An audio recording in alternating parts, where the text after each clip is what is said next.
সম্মানিত দর্শক, কলকাতায় সকালে কোরবানি দিলেন মমতা ব্যানার্জি। মোদিকে দেখিয়ে দিলেন কলকাতাতে তার কথা চলবে না, এখানে হিন্দু মুসলিম সবাই সমান, সবার সমান অধিকার আছে। পুরো খবরটি জানতে হলে ভিডিওটি শেষ পর্যন্ত দেখুন। ত্যাগের মধ্য দিয়ে গোটা বিশ্বের সঙ্গে কলকাতার মুসলিমরাও উদযাপন করবেন ঈদুল আজহা। এবার সেভাবে পশুর হাটে আসতে পারেনি ভিন রাজ্যের পশু। দু একজন ছাড়া বাজার দখল করেছেন পশ্চিমবঙ্গের মুর্শিদাবাদ, বনগাঁ, দক্ষিণ 24 পরগনার গরু ব্যবসায়ীরা। মূলত এ সময় ভারতের উত্তরপ্রদেশে, বিহার, ঝাড়খণ্ড, রাজস্থানের মতো রাজ্যগুলো থেকে শহরে আসে গরু, উট, বড় মাপের খাসি এবং দুম্বা।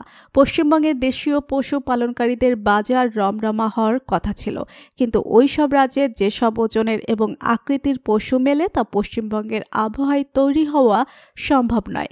ফলে কলকাতার অস্থায়ী পশুর হাটে কেনাবেচা মোটামুটি। এবারেও কলকাতার রাজপথে অনুষ্ঠিত হবে ঈদের জামাত, তবে শহরের মসজিদে সকালে কয়েক ধাপে ঈদের নামাজের অনুষ্ঠিত করা যাবে। এছাড়া 2 বছর আগেই সরকারিভাবে ঘোষণা করা হয়েছে প্রকাশ্যে রাস্তার উপর কোরবানি দেওয়া যাবে না। এর ফলে গত 2 বছর ধরেই নিয়ম মেনেই কোরবানি হয়ে এসেছে। এবছরও তার ব্যতিক্রম না হয় তার অনুরোধ করছেন রাজ্য সরকার।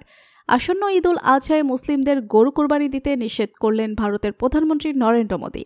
তিনি বলেন, দেশের অবস্থা অনেক খারাপ, তাই আপনারা নিজ নিজ ঘরে বসে নামাজ পড়ুন আর অনলাইনে গরু কিনে কোরবানি দিন। এদিকে আজ সকালে গরু কোরবানি করলেন মমতা। গরিবদের মাঝে নিজেই বিলিয়ে দিলেন মাংস। তিনি বলেন, মোদী সরকার ঈদ কোরবানি বন্ধ করতে চেয়েছিল, কিন্তু আমি সেটি হতে দেইনি। আমি আমার সব নাগরিকের পক্ষে আছি, তাদের কোনো অসুবিধা হবে তা আমি চাই না। তাই কোরবানি দিয়ে সাহায্যের হাত বাড়িয়ে দিলাম আর মোদীকে উচিত শিক্ষা দিলাম।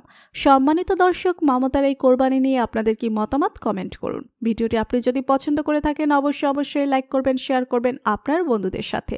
ধন্যবাদ সবাইকে।